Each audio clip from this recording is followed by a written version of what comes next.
Selamat berjumpa kembali di dalam program Pastor Talk. Saya senang menjadi berkat bagi setiap Bapak Ibu Saudara, khususnya bagi Anda yang berkeluarga. Karena tema hari ini bicara mengenai buka mata sebelum menikah, lalu tutup satu mata sesudah menikah. Nah, ada sebuah peribahasa Afrika yang berkata begini, sebelum menikah, bukalah kedua matamu lebar-lebar. Setelah menikah, tutuplah satu mata.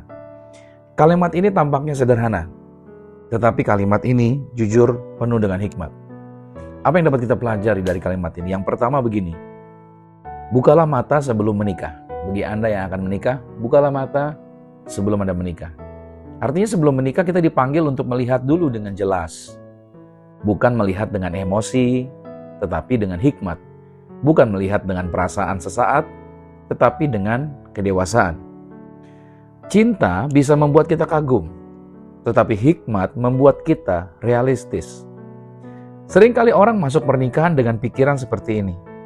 Nanti setelah menikah, pasti dia berubah. Artinya perubahan akan terjadi nanti di dalam pernikahan itu sendiri. Padahal, pernikahan bukanlah tempat merubah seseorang. Pernikahan adalah tempat dua orang yang sadar diri memilih untuk bertumbuh bersama-sama. Alkitab berkata di dalam Amsal 4 ayat 23, jagalah hatimu dengan segala kewaspadaan. Artinya, sebelum kita memberikan hati kita sepenuhnya, maka kita perlu melihat ini. Apakah karakter orang ini atau karakter calon pasangan saya ini sehat? Itu ditanyakan. Lalu tanya lagi, apakah nilai hidupnya dia searah dengan nilai hidupnya saya?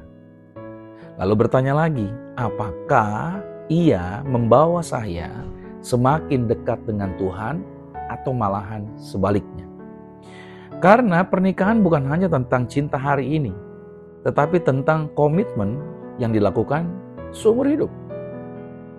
Nah, yang kedua, setelah menikah dikatakan lagi bahwa tutuplah satu mata. Buat Anda yang sudah menikah, ada aturan yang dikatakan tutuplah satu mata. Maksudnya bagaimana?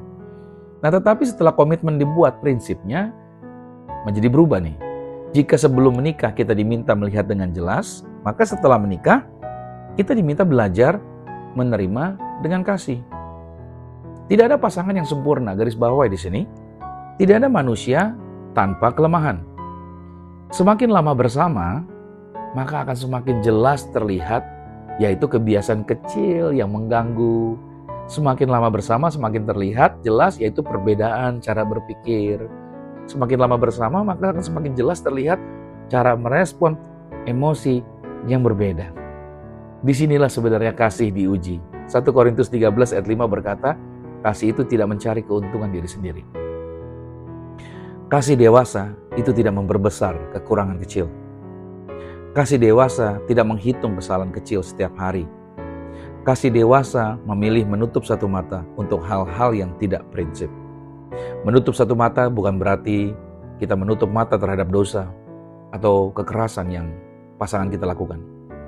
Tetapi memilih tidak menjadikan hal kecil sebagai alasan untuk merusak kesatuan antara kita, antara kamu dengan dia. Nah, yang ketiga di sini ada bahaya huruf I dalam pernikahan. Ada huruf I di situ. Saya jelaskan buat saudara. Ada perbedaan antara kata ini, yaitu united dengan untied. Saya ulangi. United dan untied.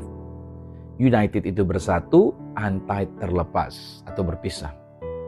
Perbedaannya antara dua kata tadi adalah hanya pada posisi huruf I-nya. Kata I itu artinya adalah apa? Ego, keakuan, I, keinginan sendiri. Itu diletakkan di tengah dan menjadi pusat. Maka kalau itu dilakukan, ego kita di tengah atau di pusat, keinginan pribadi kita, maunya kita taruh di tengah. Dalam hubungan kita dengan orang, dengan pasangan kita. Maka yang tadinya united, itu dapat berubah menjadi untied. Banyak pernikahan rusak, bukannya karena kurang cinta. Cinta sih cinta. Masalahnya kenapa? Karena terlalu banyak aku yang ada di situ. Aku ingin dimengerti. Aku ingin dilayani. Aku ingin dihargai. Itu yang ada. Padahal pernikahan bukan tentang siapa yang menang, tetapi tentang siapa yang mau merendahkan dirinya. Efesus 4 ayat 2 berkata, Hendaklah kamu selalu rendah hati, lemah lembut, dan sabar. Tunjukkanlah kasih-Mu dalam hal saling membantu. Nah, pelajaran yang keempat, pernikahan adalah pertumbuhan. Garis bawahi, pernikahan yang sehat bukan tentang menemukan orang sempurna, tetapi tentang dua orang yang tidak sempurna, yang mau bertumbuh bersama-sama. Hubungan yang kuat dibangun oleh apa? Komunikasi yang jujur, kepercayaan, waktu berkualitas di antara kalian berdua. Hubungan yang kuat juga dibangun oleh apa? Doa bersama. Kasih yang aktif, bukan kasih yang pasif. Nah, hal-hal kecil seperti ini tolong diperhatikan.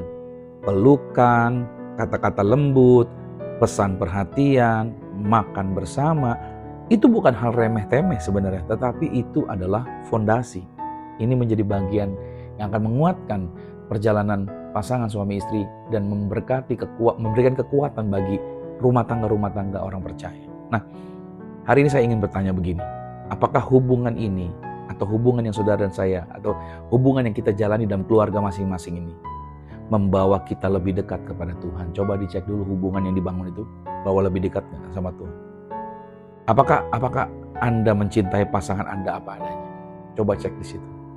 Nah, kalau pasangan Anda tidak berubah, apakah Anda tetap siap berjalan bersama dengan dia? Nah, dalam masa berpacaran, kalau pasanganmu tidak berubah, kalau hal-hal karakter yang tidak baik tadi Anda sudah jumpai, dan Anda melihat dia tidak mau berkomitmen untuk berubah, apakah Anda masih mau tetap berjalan bersama dengan dia? Karena ini yang terjadi nih. Karena pada akhirnya pernikahan Kristen bukan hanya tentang dua orang, tetapi pernikahan Kristen tentang tiga pihak, yaitu suami, istri, dan Kristus di tengahnya. Nah, sebelum menikah, bukalah kedua matamu, lihat dengan jujur, lihat dengan hikmat. Setelah kalian menikah, maka tutuplah satu mata. Belajar menerima, belajar mengampuni, belajar mengasihi. Dan yang paling penting, letakkan I, tadi huruf I tadi, I, itu di bawah Kristus. Ketika ego turun, maka kasih naik. Ketika kasih naik, kesatuan menjadi kuat. Kiranya saya berdoa setiap pasangan bukan hanya menjadi united, tetapi tetap bersatu sampai akhir karena Kristus menjadi pusat dari hubungan yang dibangun. Tuhan Yesus Kristus memberkati. Shalom.